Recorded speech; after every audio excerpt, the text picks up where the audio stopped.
Hello दोस्तों, स्वागत है मेरे YouTube चैनल सीधी एजुकेशन हब में। हम लोग जीएस हिस्ट्री के अंतर्गत पहला टॉपिक हड़प्पा सभ्यता पढ़ रहे हैं, जिसके अंतर्गत मैंने 2 वीडियो अपलोड करके पहले से ही आप लोगों के लिए YouTube में डाल दिया है, जिसका लिंक इस वीडियो के डिस्क्रिप्शन बॉक्स में भी है। आप उससे भी देख सकते हैं और उसे देखने के बाद आपको जब इस वीडियो को देखेंगे तो अच्छे समझ में आएगा। पहले 2 वीडियो में हम लोगों ने हड़प्पा सभ्यता का काल निर्धारण, सीमा निर्धारण, निर्माता,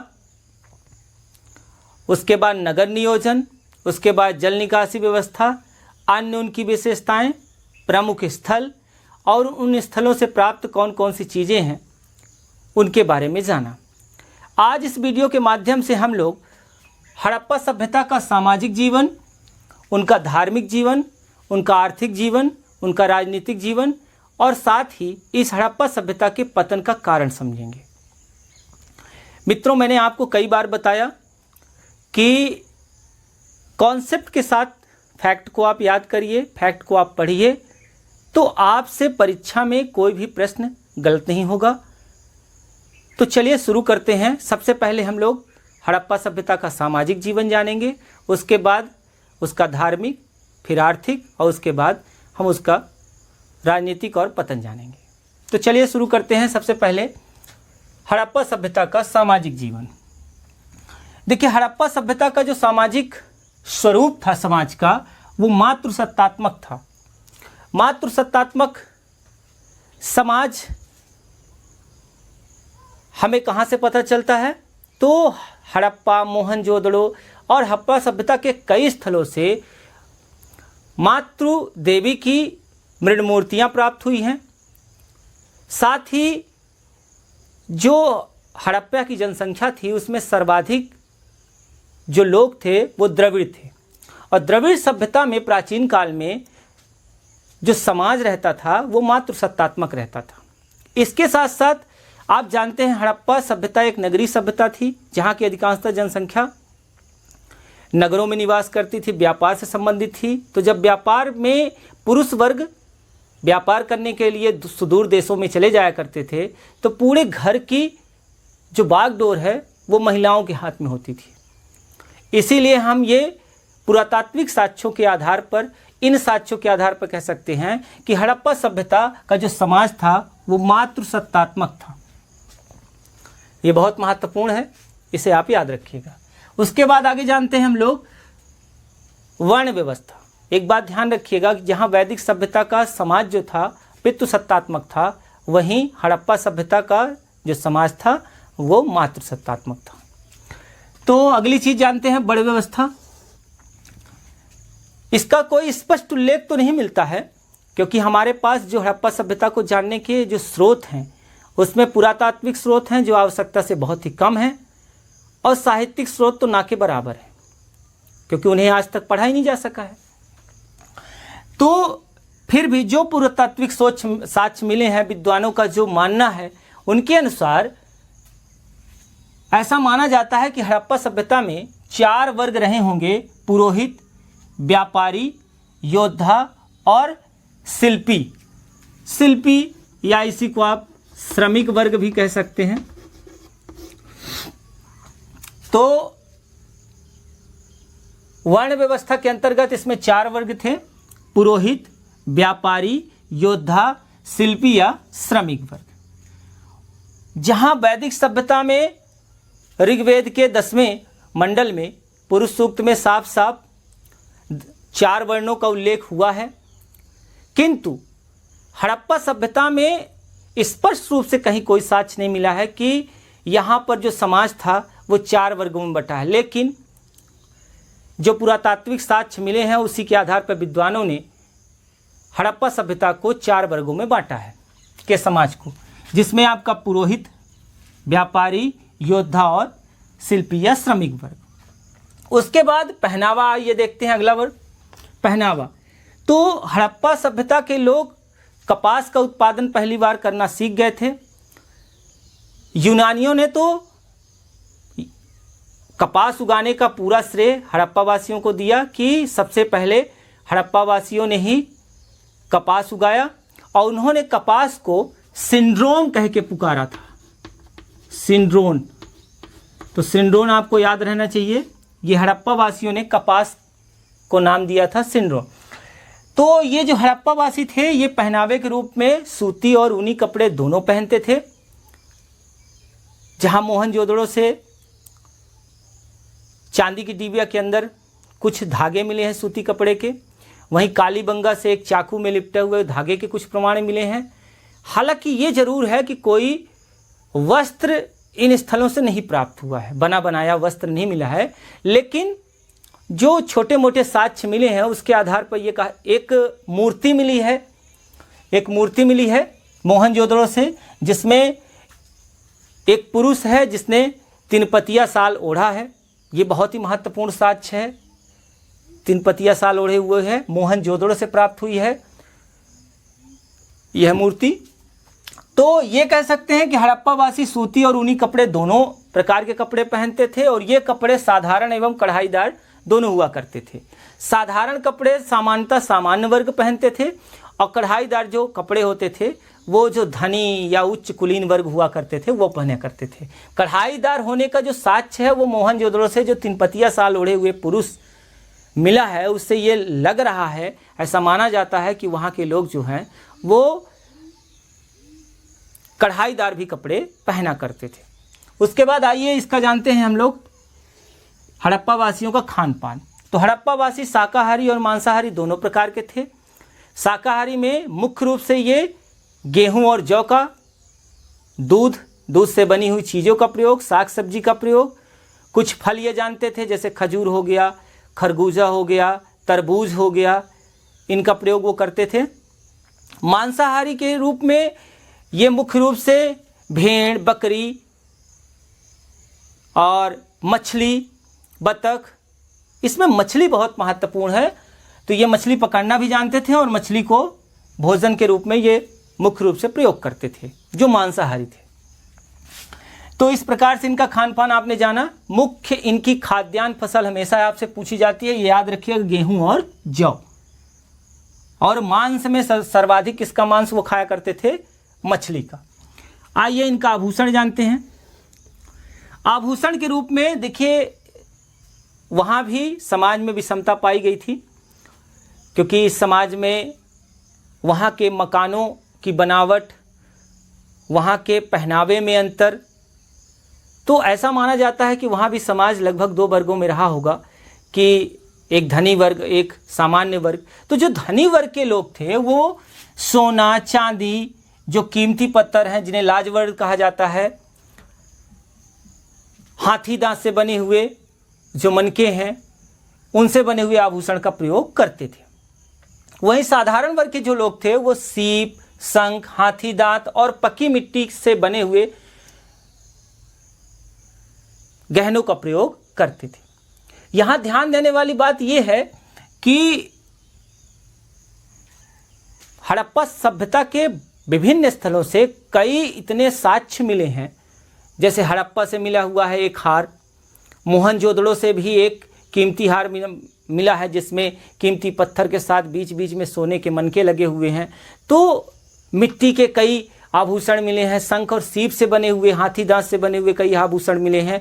तो इससे ये पता चलता है कि यहाँ पर जो हड़प्पा वासी थे वो आभूषण के बहुत शौकीन थे, आभूषण के बड़े शौकीन थे और बड़ी भारी मात्रा में ये आभूषणों के साक्ष्य मिले हैं। उसके बाद आभूषणों में ही ये लोग जो सौंदर्य प्रसाधन आप कह सकते हैं, तो मैंने आपको बताया भी था पिछले वीडियो में कि चहुंदड़ों से लिपस्टिक मिली है, हड़प्पा से भी मिला है आपका अंजन सलाका अर्थात काजल मिला है, पाउडर मिला है। तो कहने का मतलब ये है कि सौंदर्य प्रसाधन का भी ये लोग प्रयोग करते थे। कई जगहों पर हाथी दांत से बनी हुई कंघी का प्रयोग हुआ है, इसके साक्ष्य मिले हुए हैं। तो इस प्रकार से हम कह सकते हैं कि हड़प्पा वासी आभूषण पहनने के और साज सज्जा के शौकीन थे। उसके बाद आते हैं अगले चीज़ में मनोरंजन। मनोरंजन चाहे वो कोई भी काल रहता है, उस काल में मनोरंजन बहुत ही महत्वपूर्ण है। इस काल में मनोरंजन के रूप में पुरुष जहाँ सबसे ज़्यादा पासे के खेल को पसंद करते थे, आखेट करना, शिकार करना, मछली पकड़ना ये बहुत पसंद करते थे, और पशुओं की लड़ाई को बहुत पसंद करते थे। बच्चे जो थे वो खिलौने के रूप में, खिलौने, मिट्टी के बने हुए खिलौने, जैसे बनावली से एक हल का खिलौना मिला है तो बच्चे खिलौने का प्रयोग किया करते थे, जैसे मिट्टी से, पत्थर से बने हुए खिलौनों का, तांबे के बने हुए खिलौनों का। और पुरुष वर्ग मुख्य रूप से पासे का खेल जो आज वर्तमान में जिसे आप शतरंज के रूप में देख रहे हैं। उसके बाद आखेट के अंतर्गत शिकार करना, मछली पकड़ना आप ले सकते हैं। पशुओं की लड़ाई को ये लोग बहुत पसंद किया करते थे। और खिलौने बच्चे, ठीक है, खिलौने में मुख्य रूप से आपके मिट्टी के बने हुए, तांबे के बने हुए, कांसे के बने हुए खिलौने महत्वपूर्ण हैं। अब आइए जो ये महत्वपूर्ण टॉपिक है वो है इसी के अंतर्गत इनका समाधान प्रणाली। अपने मृतकों को जो अंतिम संस्कार करते थे उसी को हम क्या बोलते हैं, समाधान प्रणाली। ये बहुत ही महत्वपूर्ण है और इससे संबंधित कई प्रश्न परीक्षाओं में अक्सर पूछे जाते हैं, तो ये आपको याद होना चाहिए। सबसे पहले इन लोगों की जो समाधान प्रणाली थी उसमें 3 मुख्य थे, पूर्ण समाधान, आंशिक समाधान और दाह संस्कार। पहले इन तीनों को अलग अलग हम लोग समझ लेते हैं। पूर्ण समाधान का मतलब होता है मृतकों को गड्ढा खोदकर और उसमें दफना देना, जिसमें जो हड़प्पा और लोथल से कब्रें मिली हैं उसमें मृतकों का जो सिर है वो उत्तर और पैर जो है दक्षिण में रखकर गड्ढे में दफनाए हुए मिले हुए हैं। तो इस बात को आपको याद रखना है कि जो इनकी समाधान प्रणाली थी वो 3 प्रकार की थी, पूर्ण समाधान, आंशिक समाधान और दाह संस्कार। इसमें पूर्ण समाधान वह प्रक्रिया होती है जिसके अंतर्गत मृतकों को गड्ढे खोदकर और उन्हें उस गड्ढे में डालकर दफना दिया जाता है, जैसे आज मुस्लिम समाज में प्रथा है। तो इसमें इस बात का जरूर ध्यान रखिएगा, कई बार परीक्षाओं में पूछ देता है कि इनके सिर किस दिशा में थे। तो पूर्ण समाधान में आप ध्यान रखिएगा जो हड़प्पा सभ्यता में प्रचलित था है कि सिर उत्तर में रहता था और पैर दक्षिण में रहता था। आंशिक समाधान किसे कहते हैं? आंशिक समाधान वह प्रक्रिया होती है जिसके अंतर्गत क्या किया जाता है कि मृतकों को पहले शहर से दूर उनके शव को छोड़ दिया जाता है, उसके बाद पक्षी और पशु जो हैं उनके शरीर, मरे हुए शरीर को खा लेते हैं। उसके बाद जो बचा हुआ शेष कंकाल होता है उसे ले जाकर गड्ढा खोद के दफनाते थे। इसी को क्या बोलते हैं? आंशिक समाधान। तो आंशिक समाधान प्रणाली ये है। उसके बाद दाह संस्कार। दाह संस्कार का मतलब ये है कि दाह संस्कार के अंतर्गत आप जानते ही हैं कि मृतकों को चिता में लेटाकर फिर आग लगा के जलाया जाता था। तो ये हो गया दाह संस्कार। इसमें ध्यान रखिएगा कि मोहनजोदड़ो से पूर्ण समाधान और आंशिक समाधान के साक्ष्य नहीं मिलते हैं, ठीक है, मोहनजोदड़ो से। उसके बाद कलश समाधान क्या होता है कि जैसे आज जो बचा रहता है जलाने के बाद जो शेष बचा हुआ उनका होता है जो अंत्येष्टि, तो वो जो एक कलश में रखकर और फिर उसे गंगा में या पवित्र नदियों में प्रज्वलित किया जाता है, वही चीज़ यहाँ पर है। कलश समाधान में क्या किया जाता था कि पहले पूर्वजों को जलाया जाता था और जो उसके बाद राख फूट जो भी हड्डियाँ बचती थी, शेष बचा हुआ जो भी हिस्सा होता था, उसको कलश में डालकर गड्ढा खोद के उसको दफनाया जाता था।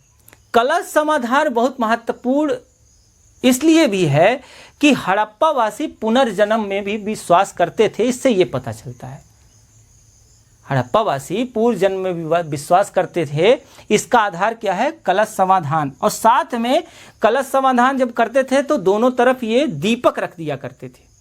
तो दीपक रखना भी प्रतीकात्मक समाधान आप कह सकते हैं, या फिर कलश समाधान में दोनों तरफ दीपक रख देते थे ताकि इससे ये पता चलता है कि वो पुनर्जन्म में विश्वास करते थे।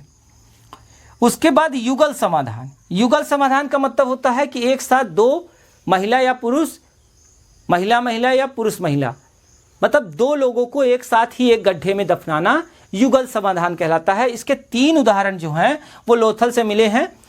ये कई बार परीक्षा में पूछा गया है कि युगल समाधान का उदाहरण कहाँ से मिला है, तो वो कहाँ से मिला है, लोथल से। लोथल मैंने आपको बताया था कि गुजरात में हड़प्पा सभ्यता का बहुत ही महत्वपूर्ण स्थल मिला है, जहाँ से गोदीवाड़ा भी मिला था। ठीक है, तो लोथल को आप याद रखिएगा। युगल समाधान के उदाहरण कहाँ से मिले हैं, लोथल से। उसके बाद ये दो बातें मैंने पिछले वीडियो में भी बताई थी, फिर से बता देता हूँ कि हड़प्पा से एक कब्रिस्तान R37 मिला है जो दुर्ग नगर के दक्षिण दिशा में स्थित है। ये बात ध्यान रखिएगा। दुर्ग नगर के, मैंने आपको बताया था नगर दो भागों में विभाजित है। जो पश्चिम की तरफ है वो दुर्ग नगर है, थोड़ा सा ऊंचा है, और जो नीचा है वो हो गया निचला नगरिया। तो दुर्ग नगर जो है हड़प्पा सभ्यता का, उसके दक्षिण में ये समाधि या कब्रिस्तान R37 स्थित है। ये R37 इसका नाम क्या है, क्यों है, क्योंकि यहाँ पर 37 कब्रें मिली हैं। तो 37 कब्रें मिली हैं, इसीलिए इसको R37 कहते हैं। ठीक है, और लोथल से 20 कब्रें मिली हैं, जिसमें से 17 कब्रें जो हैं वो एकल समाधान की हैं और 3 जो हैं वो युगल समाधान की हैं। ध्यान रखिएगा, ये 20 जो कब्रें मिली हैं, ठीक है, तो इसमें आपकी जो 17 कब्रें हैं वो एकल समाधान की हैं और जो 3 कब्रें हैं वो आपकी युगल समाधान की मिली हैं। तो इस तरह से ये हड़प्पा वासियों का सामाजिक जीवन था। एक बार फिर से समझ लीजिए, समाज का स्वरूप कैसा था, मातृसत्तात्मक। ये बहुत इंपॉर्टेंट है, इसको बिल्कुल याद रखिएगा। इसका आधार क्या है, द्रविड़ों की सर्वाधिक संख्या का होना, और क्या, अधिक जनसंख्या का रहना कहाँ, नगरों में। तो व्यापारी होना, नगरों में रहने का मतलब क्या हुआ, अधिकांश जनसंख्या का व्यापारी होना। तो जब व्यापारी थे तो व्यापार करने के लिए पुरुष वर्ग सुदूर देशों में चले जाया करते थे। उस समय घर का संपूर्ण नेतृत्व कौन करता था, माताएं बहनें करती थी। तो इसीलिए माताओं को समाज में विशेष स्थान दिया गया था। बहुत भारी संख्या में मातृदेवी की प्रतिमाएं मिली हैं, मृणमूर्तियां मिली हैं। ठीक है, उसके बाद वो यहाँ की वर्ण व्यवस्था थी। वर्ण व्यवस्था में कोई निश्चित तो प्रमाण नहीं मिलते हैं, क्योंकि पुरातात्विक साक्ष्य बहुत ही कम मिले हैं, और जो साहित्यिक साक्ष्य मिले उन्हें आज तक पढ़ा ही नहीं जा सका है। तो इस पुरातात्विक साक्ष्यों के आधार पर विद्वानों ने बताया कि यहाँ का समाज 4 वर्ग थे समाज में, पुरोहित, व्यापारी, योद्धा और शिल्पी या श्रमिक वर्ग। ठीक है, उसके बाद पहनावा, ये सूती और ऊनी कपड़े दोनों पहनते थे।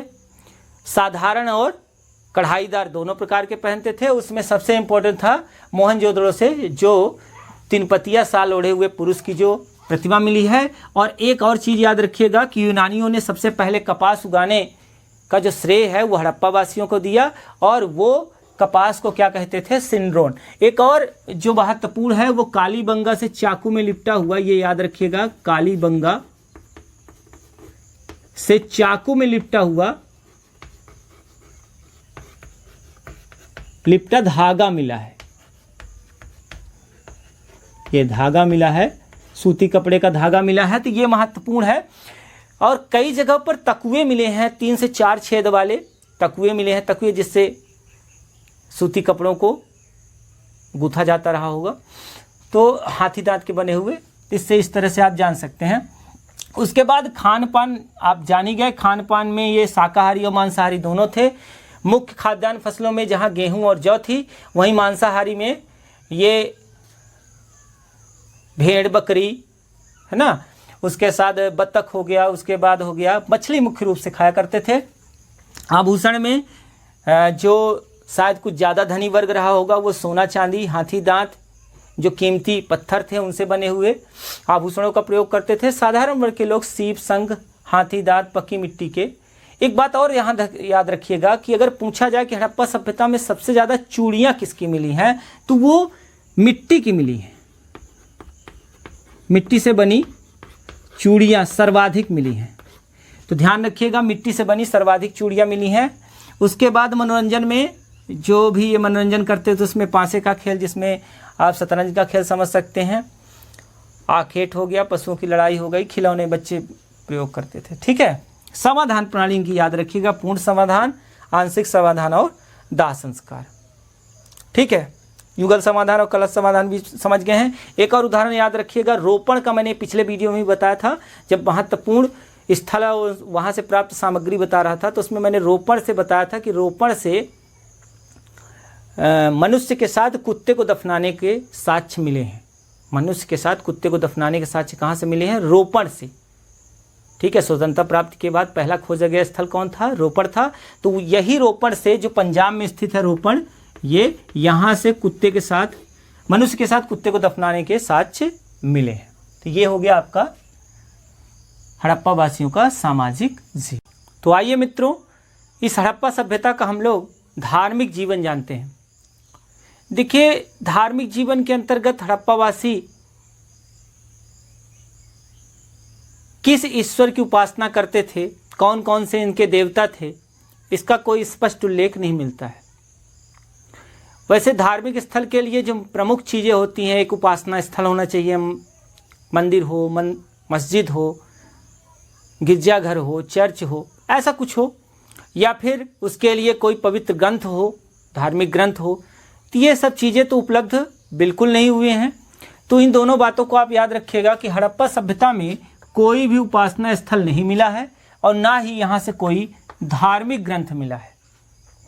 लेकिन उसके बावजूद भी विद्वानों का मानना ये था कि यहाँ के लोग धार्मिक थे, और इसके साक्ष्य के रूप में वो देते हैं साक्ष्य कि सबसे पहले विशाल स्नानागार, यह विशाल स्नानागार जो मोहनजोदड़ो से मिला है, विशाल स्नानागार जो मोहनजोदड़ो से मिला है, इससे यह स्पष्ट होता है कि किसी विशेष अवसरों में यहाँ के जो लोग हैं भारी संख्या में इकट्ठा होते थे और इस विशाल स्नानागार में स्नान करके उसके बाद पूजा उपासना किया करते थे। ठीक है, दूसरा जो साक्ष्य मिलता है वो है अग्निवेदिकाएं। मैंने आपको बताया था कि कालीबंगा और लोथल से अग्निवेदिकाएं प्राप्त हुई हैं, अग्निकुंड प्राप्त हुए हैं। अग्निवेदिकाएं, अग्निकुंड प्राप्त होने का मतलब ये है कि ये यज्ञ ऐसा कुछ करके शायद जानते रहे होंगे, उसके माध्यम से उपासना करते थे। तो ये अग्निवेदिकाएं बताती हैं। उसके बाद अगर एक और चीज़ देखें, क्या स्वास्तिक चिन्ह का मिलना। स्वास्तिक चिन्ह जो है वो सूर्य की उपासना को बताता है, अर्थात ये है कि ये सूर्य की उपासना करते थे।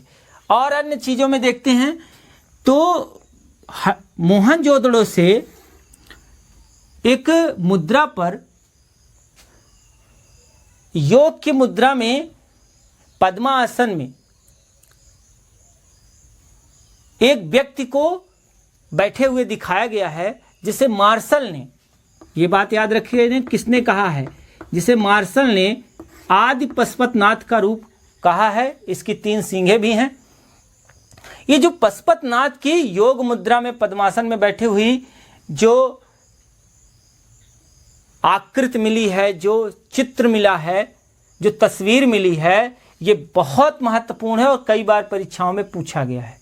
ना केवल यह पूछा गया है ये कहाँ मिली है, इसको किसने कहा, और उसके बाद ये पूछा जाता है कि इसमें कितने प्रकार के पशु हैं।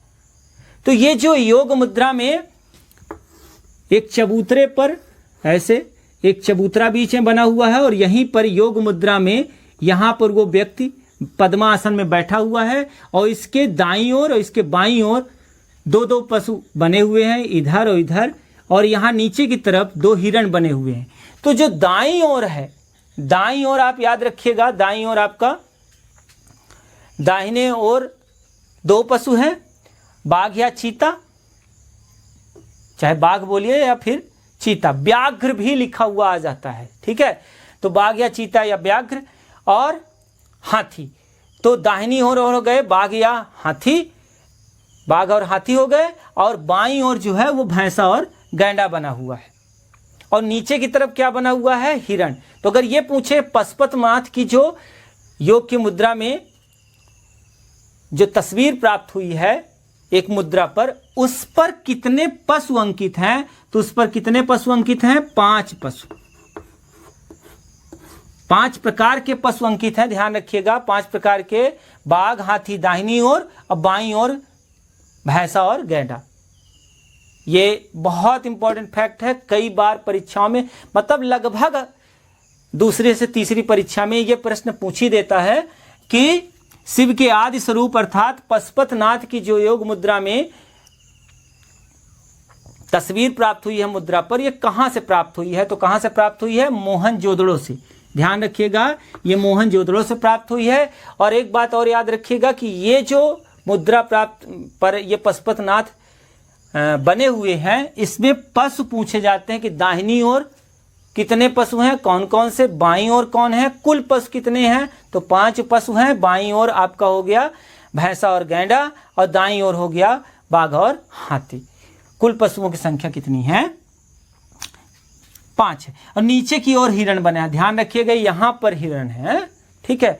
तो ये आपको याद रखना है। उसके बाद वृक्ष में ये पीपल की पूजा करते थे, ठीक है। उसके बाद इनका जो सबसे पवित्र पशु या सबसे ज़्यादा जिसकी मुद्राओं पर मोहरों पर अंकन मिला है, मृदभांडों में मिला है, वो किसका मिला है? वो है कुबड़ वाला बैल या एक श्रृंगी बैल। तो अगर ये पूछा जाए कि हड़प्पा सभ्यता के लोग सर्वाधिक किस पशु को मानते थे, पालते थे, किसका सम्मान करते थे, या उनकी मुद्राओं में सबसे ज़्यादा किसका, जो भी उनकी मोहरें बनी हैं उन पर सबसे ज़्यादा किसका अंकन मिलता है? तो वो है आपका क्या?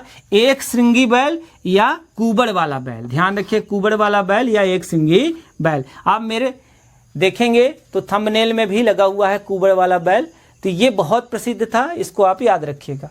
उसके बाद मातृ देवी की उपासना, आपको मैंने पहले भी बताया सामाजिक जीवन में कि यहाँ से कई मृड मूर्तियाँ प्राप्त हुई हैं जहाँ मातृ देवी की बनी हुई मृड मूर्तियाँ प्राप्त हुई है। साथ में एक और बात है कि हड़प्पा से एक मुद्रा पर स्त्री उल्टा है और ठीक है, सिर के बल, ठीक है, और पैर उसके ऊपर है। उसके गर्भ से एक पौधा निकलते दिखाया गया है। कहाँ से?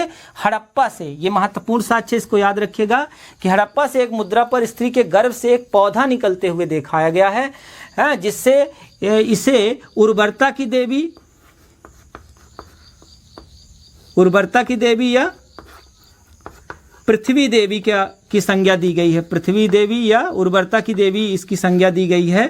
ध्यान रखिएगा, ये पूछा जा सकता है, ये पूछा भी जाता है, ठीक है, कि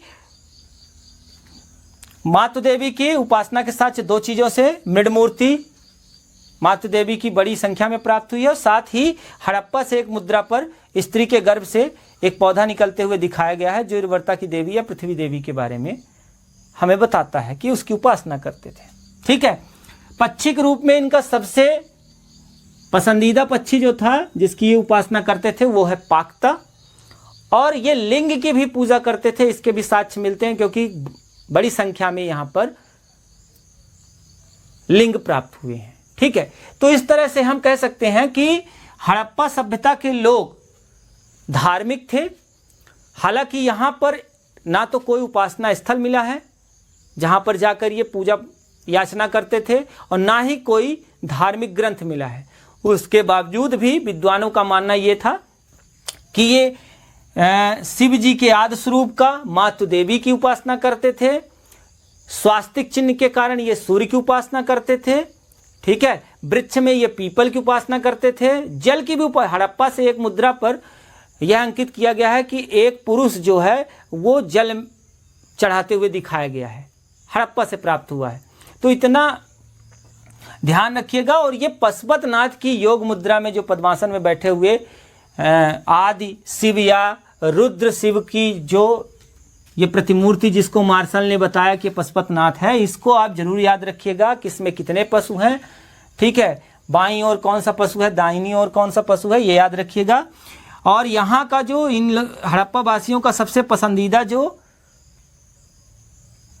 पशु था, ठीक है। हालांकि गाय का उल्लेख कहीं पर भी नहीं मिला है, गाय के कहीं पे भी चित्रित भी नहीं किया गया है, कहीं पर भी मुद्रा में भी उसका अंकन नहीं मिलता है। लेकिन उसके बावजूद अगर बैल था तो गाय की कल्पना यहाँ पे कर ली गई है, ठीक है। मातृ देवी की उपासना ये लोग करते थे। उसके बाद स्वास्तिक चिन्ह के मिलने के कारण ये लोग सूर्य उपासना करते थे, इसके साक्ष्य मिलते हैं।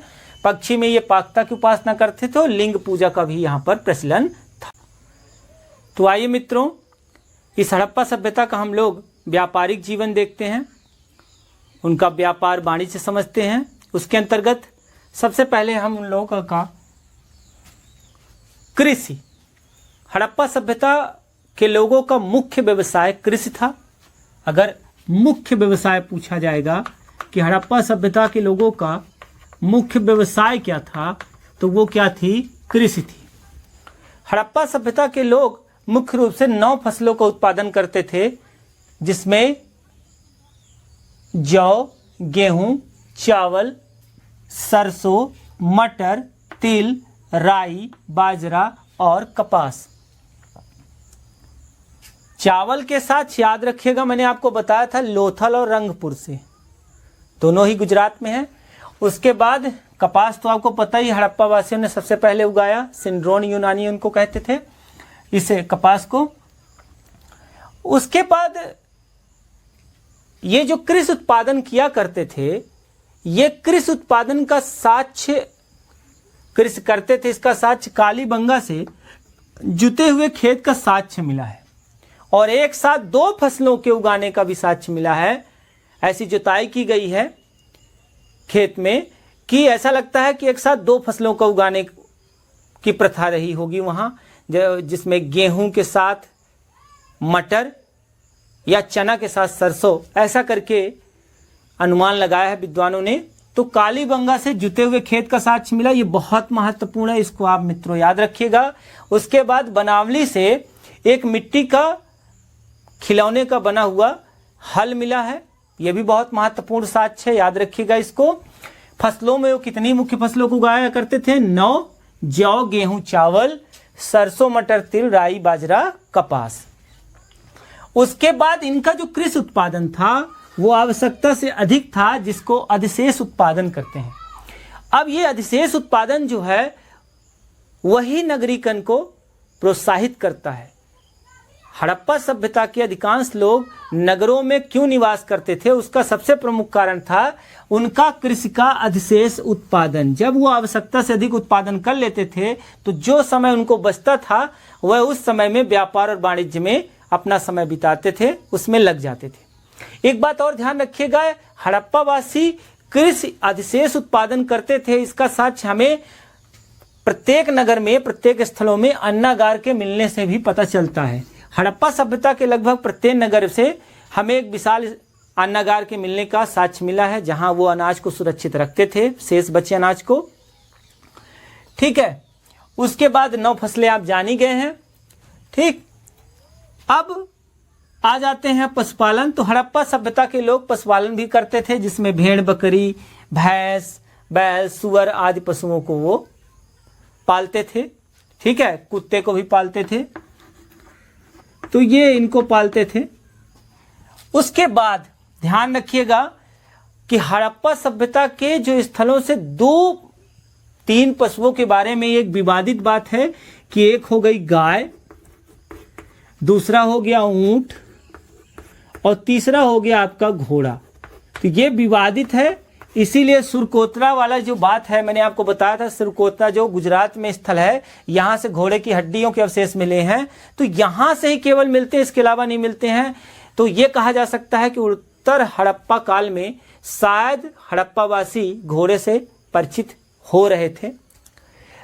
ठीक है, संपूर्ण हड़प्पा जो स्थल है वहाँ पर घोड़े को पाला जाता था, इसके कहीं साक्ष्य नहीं मिलते हैं, इस बात को ध्यान रखिए। गाय का किसी मृदभांड, किसी भी मनके या किसी भी मृड मूर्ति, किसी भी अन्य स्थल से कोई भी ना तो चित्र प्राप्त हुआ है, ना तो आकृति प्राप्त हुई है। लेकिन चूंकि एक सिंगरी बैल या कुबड़ वाला बैल प्रचलित था, इसलिए अनुमान लगाया जाता था कि ये लोग गाय पालते थे। ऊंट के भी साक्ष्य कहीं से भी नहीं मिलते हैं, इसलिए इसमें भी संदेह है कि वो लोग ऊंट से परिचित थे। एकाध जगह जैसे कालीबंगा से ऊंट के हड्डियों के मिलने के साक्ष्य मिले हैं, ज़्यादा नहीं मिले हैं। तो इन 3 पर आप विशेष तौर पर ध्यान दीजिएगा कि ये विवादित है। उसके बाद पशुपालन ये लोग करते थे। अब आइए हम इन लोगों का क्या समझते हैं व्यापार। ये बहुत ही महत्वपूर्ण इंपॉर्टेंट टॉपिक है, इसको ध्यानपूर्वक आप पहले देख लीजिएगा, समझ लीजिएगा, वीडियो को रोक के समझिएगा, ये इंपॉर्टेंट है। व्यापार की तरफ ये क्यों मुड़े, क्यों यह एक नगरीय सभ्यता है, उसका सबसे बड़ा कारण था कृषि का अधिशेष उत्पादन। कृषि के अधिशेष उत्पादन ने जहां नगरीकरण को की ओर इन्हें मोड़ा, वहीं इनके व्यापार को भी उन्नत अवस्था में पहुंचा दिया। जब ये नगरों में निवास करने लगे तो उसके कारण कई उद्योगों का विकास हुआ, जिसमें सूती वस्त्र उद्योग के केंद्र हो गए जैसे हड़प्पा, मोहनजोदड़ो। उसके बाद मनका उद्योग, जिसमें सबसे प्रमुख केंद्र था चहुंदड़ो। उसके बाद मूर्ति उद्योग, बहुत सारी मृद मूर्तियां मिली हुई हैं। मृदभांड उद्योग, ये बहुत महत्वपूर्ण है। मृदभांड उद्योग मोहनजोदड़ो से एक कुंभकारों की बस्ती मिलने के साक्ष्य मिले हैं।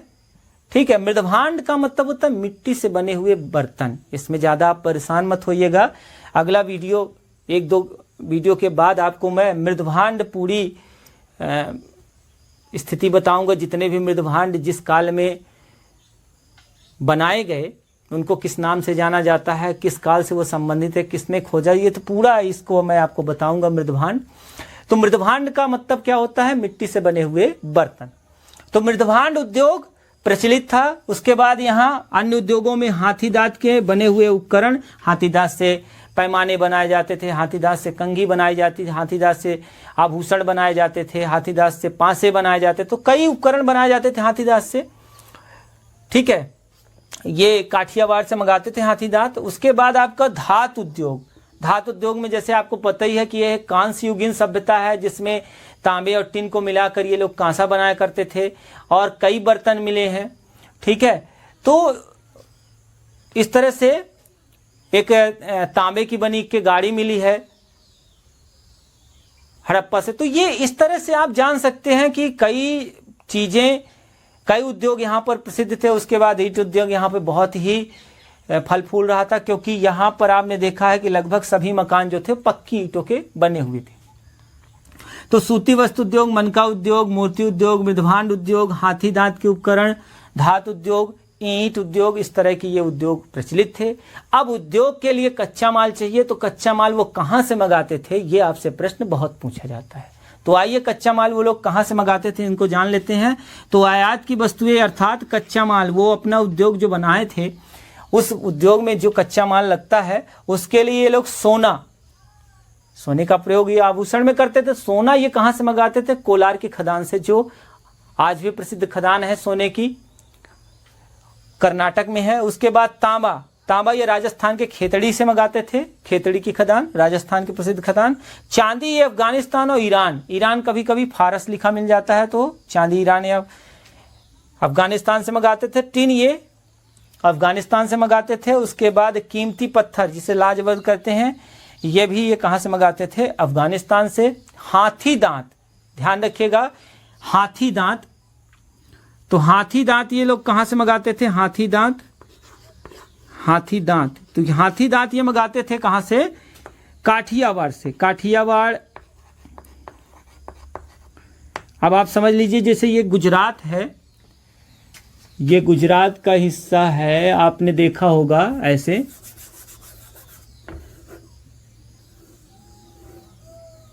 गुजरात का हिस्सा। तो ये जो ऊपर वाला हिस्सा इसको कच्छ बोलते हैं, और जो नीचे वाला हिस्सा है इसी को क्या बोलते हैं?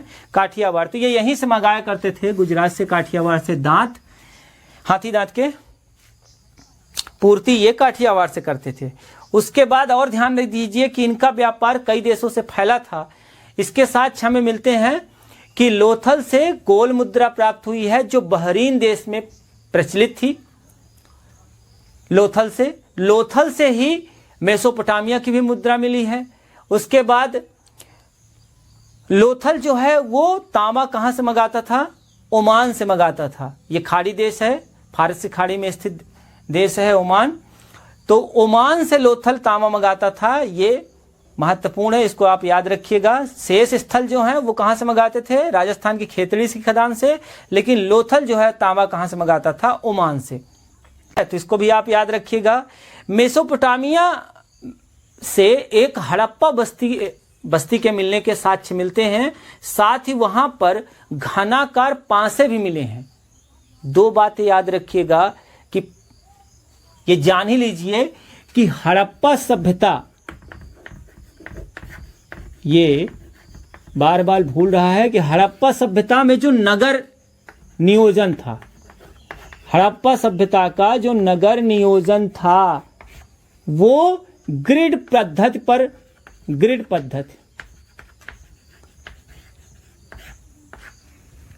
पद्धति पर लागू था, जिसमें सड़कें समकोण और क्रमशः एक लाइन से घर बने रहते हैं, उसको ग्रिड पद्धति बोलते हैं। तो ये याद रखिएगा, हड़प्पा सभ्यता का नगर नियोजन ग्रिड पद्धति पर किया गया था।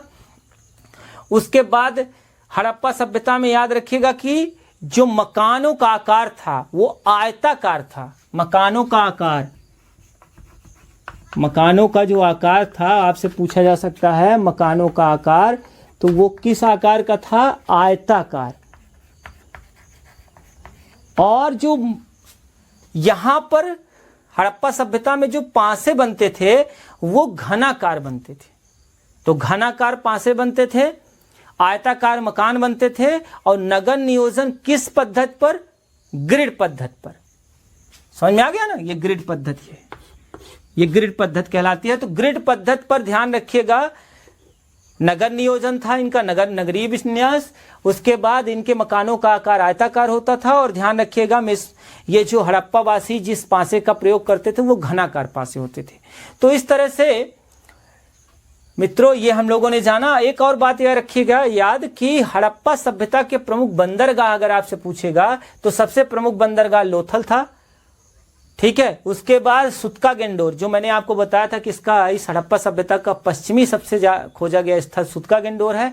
तो ये भी खाड़ी देशों के साथ संबंध जोड़ने का बड़ा महत्वपूर्ण ये बंदरगाह था, सुत्का-गेंडोर। उसके बाद बालाकोट भी था, सुत्का-कोट था, और सुरकोतड़ा आप याद रखिएगा, सुरकोतड़ा जो गुजरात में ही स्थित है, जहां से घोड़े की हड्डियों के अवशेष मिले हैं। तो सुरकोतड़ा याद रखिएगा, लोथल याद रखिएगा, और सुत्का-गेंडोर, ये तीन बहुत ही महत्वपूर्ण बंदरगाह थे। बालाकोट, सुत्का को ये भी महत्वपूर्ण बंदरगाह थे, लेकिन ये आप लोथल, सुत्का-गेंडोर और सुरकोतड़ा को तो बिल्कुल याद रखिएगा। तो ये है हड़प्पा सभ्यता के लोगों का आर्थिक जीवन। कृषि में अधिशेष उत्पादन करते थे, जिसके कारण नगरीय जनसंख्या का विकास हुआ। नगरों में जनसंख्या पलायन करना शुरू की, नगरों में रहना शुरू की, क्योंकि वो कृषि का जब अधिशेष उत्पादन करते थे तो आवश्यकता से अधिक अनाज पैदा हो जाता था, जिसके कारण ये व्यापार की ओर उन्मुख हुए। और व्यापार इनका बड़ा ही उन्नत किस्म का था। कई देशों के साथ इनका व्यापार था। मेसोपोटामिया की सभ्यता से भी था, मिस्र की भी सभ्यता से इनका व्यापार था, बहरीन और ओमान से भी था, ठीक है। तो ये कई देशों से एक साथ इनका संबंध था। उसके बाद कई उद्योगों का यहाँ विकास हुआ था। एक बात ध्यान रखिएगा, यहाँ की जो व्यापार था वो वस्तु विनिमय प्रणाली पर आधारित होता है। वस्तु विनिमय प्रणाली वह प्रणाली कहलाती है जिसमें मुद्रा का किसी वस्तु के बदले में आदान प्रदान न हो, वस्तु के बदले वस्तु दी जाए, उसे वस्तु विनिमय प्रणाली कहते हैं। तो वस्तु विनिमय प्रणाली का विकास था। मुद्रा की यहाँ प्रचलन नहीं था, मुद्रा के माध्यम से वस्तुओं का आदान प्रदान नहीं होता था, मुद्रा के माध्यम से वस्तुओं का आदान प्रदान नहीं होता था। और वस्तु विनिमय प्रणाली लागू थी, वस्तुओं के माध्यम से आदान प्रदान होता था। ये उद्योग हो गए। कहाँ से कौन सी वस्तुएं मंगाते थे ये महत्वपूर्ण है, इसको आप याद रखिएगा। उसके बाद आप ये याद रखिएगा कि प्रमुख बंदरगाह कौन थे, ठीक है। तो ये अगर आपको याद हो गया तो ध्यान हो रहेगा। और हड़प्पा सभ्यता की जो नगर है वो किस पद्धति पर बनाए गए थे? ग्रिड पद्धति पर। प्रमुख मुख्य फसलें कितनी थी? 9, ठीक है, जिसमें सबसे प्रमुख जो फसल थी वो कौन थी? इनकी जौ। इसको आप याद रखिएगा, ठीक है। पशुओं में सबको पालते थे। ये भैंस पालने का सबसे पहला साक्ष्य तो हड़प्पा सभ्यता वासियों को ही दिया जाता है कि सबसे पहले मेहरगढ़ में भैंस पाली गई थी, तो सबसे पहले हड़प्पा वासियों ने भैंस को पाला। तो इस तरह से ये था आपका हड़प्पा वासियों का आर्थिक जीवन। तो सामाजिक जीवन हमने जाना, आर्थिक जीवन जाना, धार्मिक जीवन जान लिया। अब हम लोग इस हड़प्पा वासियों का जान लेते हैं पतन। तो आइए मित्रों, हड़प्पा सभ्यता के पतन के बारे में जानते हैं। देखिए, हड़प्पा सभ्यता के पतन के बारे में इतिहासकार एक रूप नहीं है, उनके बीच में मतभेद है। कुछ लोग जहां इसे आर्यों का आक्रमण के कारण इस सभ्यता का पतन मानते हैं, तो कुछ लोग बाढ़ आ जाना और सभ्यता का जल में विलीन हो जाना कारण समझते हैं। तो कुछ लोग पारिस्थितिक असंतुलन को कारण बताते हैं, तो कुछ लोग भूकंप ज्वालामुखी आना कारण बताते हैं, कुछ लोग वर्षा न होना, शुष्कता के कारण यह सभ्यता का पतन हो गया, ये कारण बताते हैं, कुछ लोग नदियों के मार्ग परिवर्तन को बताते हैं, इसके कारण हड़प्पा सभ्यता का पतन हो गया। तो देखिए, सबसे पहले हम लोग किन विद्वानों ने क्या कहा है उसके संबंध में जान लेते हैं। सबसे पहले आर्यों का आक्रमण और इसके कारण हड़प्पा सभ्यता का पतन हुआ, अंत हुआ, यह जो मत है ये मार्टिमन व्हीलर का है। तो मार्टिमन व्हीलर कहते हैं कि आर्यों के आक्रमण के कारण ही, इन्हीं के कारण ही हड़प्पा सभ्यता का पतन हुआ। इसके संबंध में इन्होंने हड़प्पा में मिले हुए कंकालों का, ऋग्वेद में इंद्र को पुरंदर कहे जाना और ऋग्वेद में ही हारमोनिया द्वीप जिसे हड़प्पा माना गया आदि साक्ष्य दिए जाते हैं। व्हीलर का मानना यह था कि चूंकि इंद्र को पुरंदर कहा जाता है और पुरंदर दुर्गों को नष्ट करने वाला होता है, तो दुर्गों को नष्ट करना, तो इंद्र ने ही, आर्यों ने ही इस हड़प्पा सभ्यता का अंत करके अपनी सभ्यता स्थापित कर दी। वो आकर जिस क्षेत्र में हड़प्पा वासी बसे थे उसी क्षेत्र में आर्य आए और आर्यों ने हड़प्पा वासियों को युद्ध में हराकर और यहाँ पर अपनी सभ्यता, वैदिक सभ्यता बसा ली। वो यहीं पर आकर बस गए, ऐसा कहना है किसका? मार्टिमर व्हीलर का। लेकिन इतिहासकार इस मत से पूर्ण सहमत नहीं है। ठीक है, तो ये हो गया विचार किसका? मार्टिमर व्हीलर का। आपने जिन्होंने जिसका विचार दिया है, बस ये मैच द कॉलम आता है, ये आप प्री के लिए याद रखिएगा। ठीक है, मेंस में तो आपको पूरा आधार बता के बताना पड़ेगा, तो बस इसमें याद रखिएगा कि आर्यों का आक्रमण और आर्यों के कारण हड़प्पा सभ्यता समाप्त हुई, यह किसने कहा? व्हीलर ने कहा है, ये आप याद रखिएगा। उसके बाद बाढ़ एवं जल स्तर में वृद्धि। ऐसा माना जाता है कि सिंधु नदी और उसके सहायक नदियां, जो 7 नदियों का प्रदेश है जिसे सप्त सैंधव प्रदेश कहते हैं, जहां पे ये हड़प्पा सभ्यता मुख्य रूप से विकसित हुई, तो इस सिंधु नदी ने अपनी दिशा में परिवर्तन कर दिया, जिसके कारण न केवल बाढ़ आई बल्कि साथ ही इस नदी के जल स्तर में क्या हुई? वृद्धि हुई, जिसके कारण संपूर्ण हड़प्पा सभ्यता का पतन हो गया, अंत हो गया। यह मानना है किसका? मैके एवं किसका मानना है? जॉन मार्शल का। तो मैके एवं जॉन मार्शल ये कहते हैं कि जो सप्त सैंधव प्रदेश में नदियां थी, या तो उन्होंने मार्ग परिवर्तन कर दिया या तो इनके जल में अत्यधिक वृद्धि हुई, जिसके कारण इस सभ्यता का अंत हो गया। यह मानना है किसका? मैके एवं जॉन मार्शल का। उसके बाद नदियों का मार्ग परिवर्तन, ये लैम्ब्रिक ने कहा था। नदियों का मार्ग परिवर्तन लैम्ब्रिक ने कहा था। ठीक है, उसके बाद भूमि की शुष्कता, ये बड़ा इंपॉर्टेंट है, ये नया फैक्ट है, इनको आप याद रखिएगा। भूमि की शुष्कता, गुरदीप सिंह ने ये साक्ष्य दिया कि जो प्राचीन सरस्वती नदी है, जो घग्गर नदी है, यह नदी के किनारे ही सबसे ज़्यादा स्थल सिंधु सभ्यता के खोजे गए। तो शायद सिंधु सभ्यता की ये जो महत्वपूर्ण नदी थी सरस्वती नदी, यह सूख गई, क्योंकि 3000 ईसा पूर्व में जहाँ राजस्थान और उसके आसपास वाले क्षेत्र में अत्यधिक वर्षा होती थी, 2000 ईसा पूर्व के पास आते आते वहाँ पर बहुत ही कम वर्षा हो गई। बहुत कम वर्षा होने के कारण जो प्राचीन सरस्वती नदी थी वो लगभग सूख गई, और जो इसकी सहायक नदी यमुना थी वो अपना मार्ग परिवर्तन करके गंगा की सहायक नदी बन गई। तो इस तरह से इस कारण भी इस सभ्यता का अंत हुआ, ऐसा गुरदीप सिंह मानते हैं। उसके बाद पारिस्थितिक असंतुलन बिगड़ने के कारण हड़प्पा वासियों ने प्राकृतिक संसाधनों का इतना अधिक दोहन कर दिया, जिसके कारण पारिस्थितिक संतुलन बिगड़ गया और इसके कारण यह सभ्यता समाप्त हो गई पूरी तरह से। यह मानना है फेयर सर्विस का।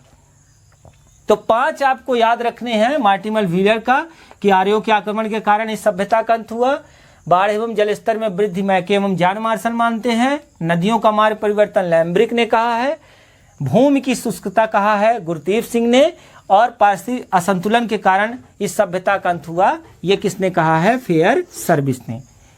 देखिए, अगर एक स्पष्ट पतन का निष्कर्ष निकाला जाए तो देखिए, किसी एक सभ्यता के इतना दूर तक फैली सभ्यता, 13 लाख से लेकर 16 लाख वर्ग किलोमीटर तक फैली हुई विश्व की सबसे प्राचीन और सबसे बड़ी सभ्यता अचानक ही विलुप्त हो जाना, यह आसान काम नहीं है। यह क्रमिक विकास का यहाँ पर सिद्धांत लागू हो सकता है कि पहले कुछ नगरों का पतन हुआ, उसके बाद कुछ नगरों का पतन हुआ, धीरे धीरे लगभग सभी नगरों का पतन हुआ। तो क्रमिक विकास का आप मान सकते हैं कि किसी एक क्षेत्र में किसी एक कारण के कारण किसी एक स्थल का, एक नगर का पतन हुआ होगा। ठीक है, जैसे मोहनजोदड़ो में कई कंकाल मिले हैं जिसमें तेज धारदार हथियारों के निशान मिले हैं। तो अब कह दिया जाए कि आर्यों ने आक्रमण किया था, तो आर्यों ने आक्रमण किया तो मोहनजोदड़ो में मिला, लोथल में, हड़प्पा में मिला, लेकिन सब जगह नहीं मिला, तो हर जगह ना मिलना चाहिए। तो इस तरह से आप ये कह सकते हैं। और एक बात ये माना जाता है कि मोहनजोदड़ो हड़प्पा का जो पतन है वो पहले हो गया, उसके बाद कालीबंगा, बनावली हैं, इन जैसे लोथल, इन जैसे स्थलों का जो पतन है वो बाद में हुआ। जो आज के साक्ष्य मिले हैं तो बाद में हुआ। तो अगर एक साथ ये सभ्यता पतन हो गया होता तो माना जा सकता किसी एक कारण के कारण हो सकता था, लेकिन क्रमिक विकास का ये परिणाम था। ठीक है, तो आप प्रारंभिक परीक्षा के लिए ये फैक्ट याद रखिएगा, ये मैच द कॉलम आता है कि किसने पतन के लिए कौन सा कारण जिम्मेदार कहा था। इसे सही जोड़ी में आपको मिलाने के लिए दे सकता है कि आर्यों का आक्रमण व्हीलर, ये कई बार पूछा गया है कि आर्यों का आक्रमण हड़प्पा सभ्यता के पतन का कारण था। यह विचार किस विद्वान ने दिया? तो व्हीलर ने दिया था। बाढ़ और जल स्तर में वृद्धि का जो है वो मैके और जॉन मार्शल ने दिया था। ठीक है, पारिस्थितिक असंतुलन बिगड़ना फेयर सर्विस ने दिया था, और ये भूमि की शुष्कता गुरदीप सिंह ने दिया था। तो इस तरह से मित्रों, यह था हड़प्पा सभ्यता का आज का वीडियो, जिसमें हम लोगों ने हड़प्पा सभ्यता का आर्थिक जीवन, सामाजिक जीवन, धार्मिक जीवन और इस हड़प्पा सभ्यता के पतन के संबंध में हम लोगों ने जाना। आशा करता हूँ वीडियो आपको बहुत अच्छा लगा होगा। वीडियो अगर अच्छा लगता है तो इसे दोस्तों को शेयर करिए। मेरे इस चैनल सीधी एजुकेशन हब को सब्सक्राइब करिए